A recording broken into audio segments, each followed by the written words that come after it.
Hello, and welcome back to Grow, GoldStar's Resource and Opportunities Workshop. Once again, I'm your host, Ford Chumley. With us today is Piah Harris, Glow's new occupational therapist, to discuss the basics of OT services and how your child or loved one can get involved. Without further ado, take it away, Piah. Hi, thanks for joining. What is occupational therapy? A lot of individuals just don't know. The practice of occupational therapy means the therapeutic use of everyday life or occupations with clients to support occupational performance and participation. So, everything from waking up and getting out of bed to getting dressed, to brushing your teeth, to feeding yourself, to navigating obstacles. It's all OT. Occupational therapy practice includes clinical reasoning and professional judgment to evaluate, analyze, and diagnose occupational challenges, such as issues with client factors, performance patterns, and skill performance, and provide occupation based interventions to address them. So, if you are having difficulty with getting dressed, no matter what your diagnosis is or what your challenges may be, you can definitely work with an occupational therapist to work on things step by step. We can also work on seeing if there is a different equipment or a different way to get dressed to better meet an individual's needs. So, where can occupational therapy be delivered? Through the provision of skilled services and engagement in everyday activities, occupational therapy promotes physical and mental health and well being by supporting occupational performance in people with or at risk of experiencing a range of developmental, physical, and mental health disorders. So, occupational therapy can really help everyone and anyone, no matter what your age or diagnosis is, by evaluating an area of your life or an individual's life that you want to have increased independence with. We can definitely evaluate and tailor a treatment plan to meet each individual's needs. The performance areas that occupational therapy usually works in is activities of daily living, including grooming, oral hygiene, dressing, feeding. Instrumental activities of daily living can include meal prep, laundry, shopping. Academic exploration can include writing, typing, organization of materials, and vocational activities such as vocational exploration, job acquisition, work or job performance, and volunteer participation. These are all areas that after an individual is evaluated, that occupational therapy can work to address.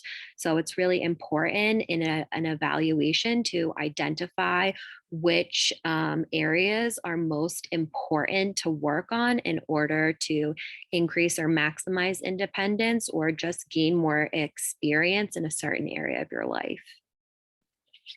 With lots of individuals, we always have to think about sensory processing, which is the ability to receive and process information and then produce an output. There are a lot of different ways that we process things, whether it's through tactile, which is interpreting light touch, pressure, temperature, feeling pain or a vibration. Proprioceptive is interpreting stimuli originating in the muscles and joints that give information about where one's own body is in relation to others or other things in the environment. Vestibular is interpreting stimuli from the inner ear receptors regarding head position and movement in space. Um, Visual processing has to do with interpreting stimuli through the eyes, including peripheral vision and acuity.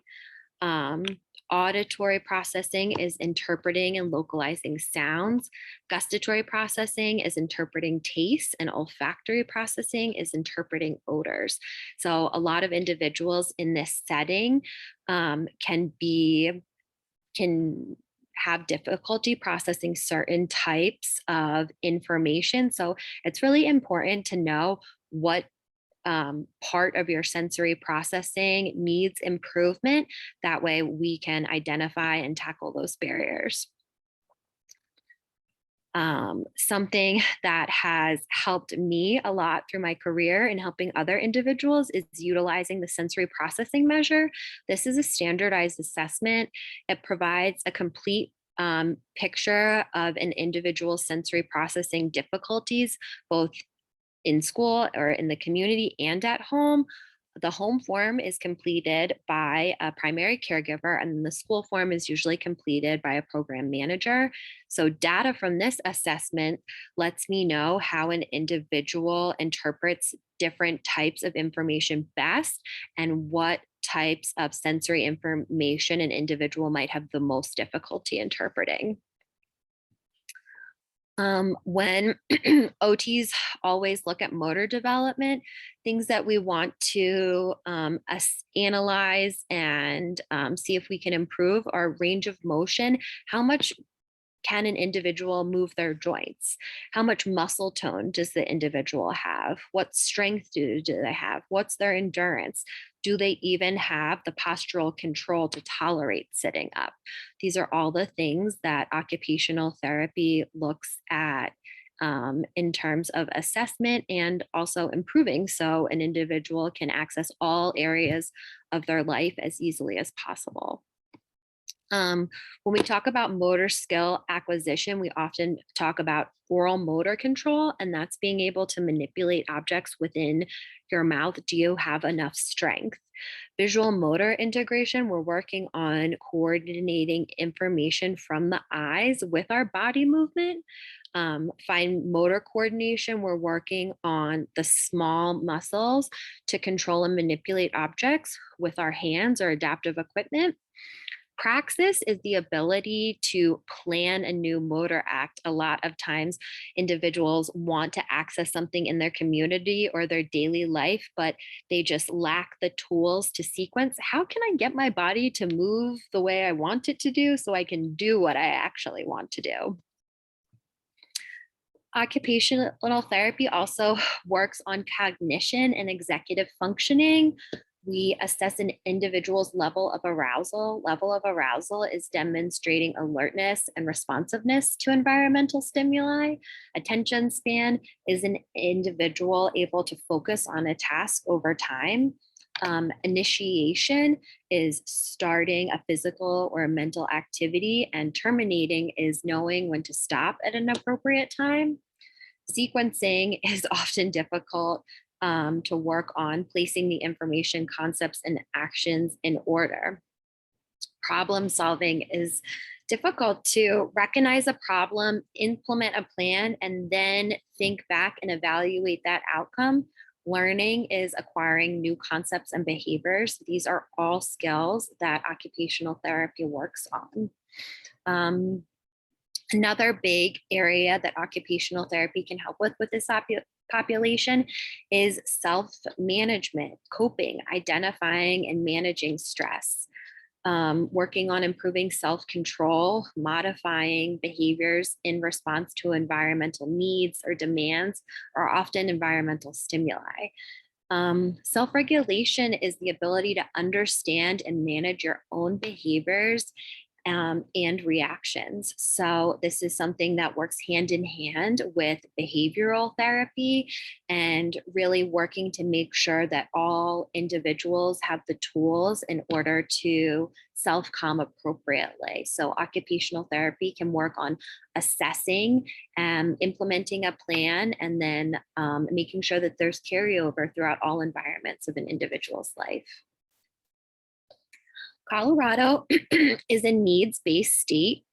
It's different in other states because as a primary caregiver or parent, you can request an OT evaluation at your child's school based on their current needs. So this means you do not need a referral or a screen.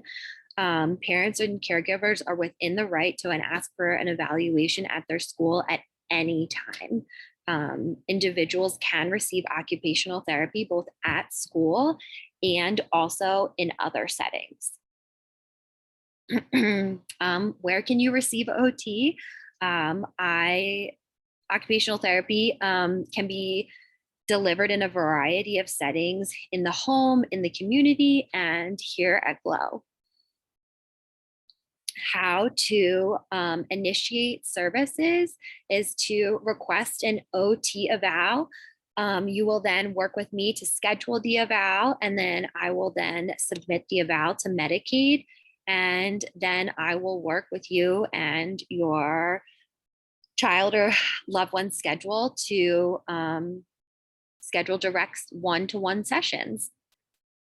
Please feel free to contact me directly with any questions or concerns.